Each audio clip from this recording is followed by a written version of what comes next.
வணக்கம், வணக்கம், வணக்கம் நண்பர்களே. 2023 பாராளுமன்ற தேர்தலில் நாம் தமிழர் கட்சியின் புதிய யுக்தி அப்படின்றது தான் பார்த்தீங்கன்னா, இந்த வீடியோவில் நம்ம பார்க்க போகிறோம். நம்ம சேனலை சப்ஸ்கிரைப் பண்ணி பெல் ஐக்கானை கிளிக் பண்ணி வச்சுக்கோங்க. வாங்க வீடியோக்குள்ளே போகலாம்.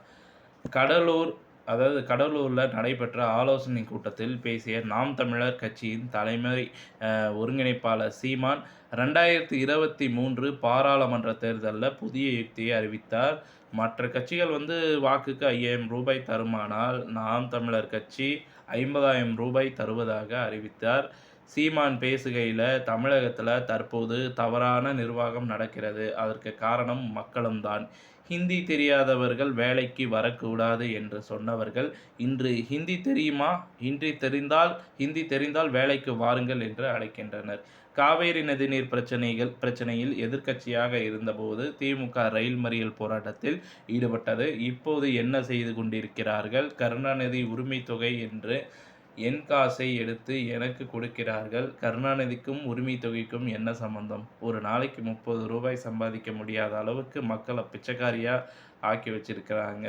என் வீட்டில் வேலை செய்யும் பெண்களுக்கு ஒரு நாளைக்கு ரூ. 500 கொடுக்குறேன். ஆண்களாக இருந்தால் குவார்ட்டரும் சேர்த்து கொடுக்குறேன். குவார்ட்டர் கொடுத்தால்தான் வேலைக்கு வருகின்றனர். சீமானின் இந்த அறிவிப்பு அரசியல் வட்டாரத்தில் மிகப்பெரிய பரபரப்பை ஏற்படுத்தியுள்ளது. பிற கட்சிகளின் எதிர்வினை அப்படின்னு பார்த்தீங்கன்னா, திமுக மற்றும் அதிமுக ஆகிய கட்சிகள் சீமானின் அறிவிப்பை விமர்சித்துள்ளனர். திமுக செய்தி தொடர்பாளர் துரைமுருகன் கூறுகையில், சீமான் ஒரு பணக்காரர். அவருக்கு ரூ. 50,000 என்பது ஒரு பெரிய தொகை இல்லை. ஆனால் ஏழை மக்களுக்கு அது பெரிய தொகை. சீமான் மக்களை ஏமாற்ற விரும்புகிறார். அதிமுக செய்தி தொடர்பாளர் வேலுமணி கூறுகையில், சீமான் ஒரு நாடக கலைஞர். அவர் மக்களை ஏமாற்ற விரும்புகிறார். அவரது அறிவிப்புக்கு எந்த அர்த்தமும் இல்லை. நாம் தமிழர் கட்சியின் நோக்கம். சீமானின் அறிவிப்பு குறித்து தமிழர் கட்சியின் ஒருங்கிணைப்பாளர் முருகன் கூறுகையில், சீமானின் அறிவிப்பு ஒரு புதிய யுக்தி.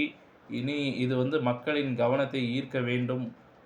மக்களின் உண்மையான மாற்றத்தை கொண்டு வர வேண்டும் என்பதுதான் நாம் தமிழர் கட்சியின் நோக்கமாகும்.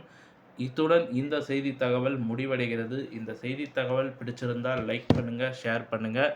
மறக்காமல் நம்ம சேனலை சப்ஸ்கிரைப் பண்ணி பெல் ஐக்கானை கிளிக் பண்ணி வச்சுக்கோங்க. நன்றி, வணக்கம்.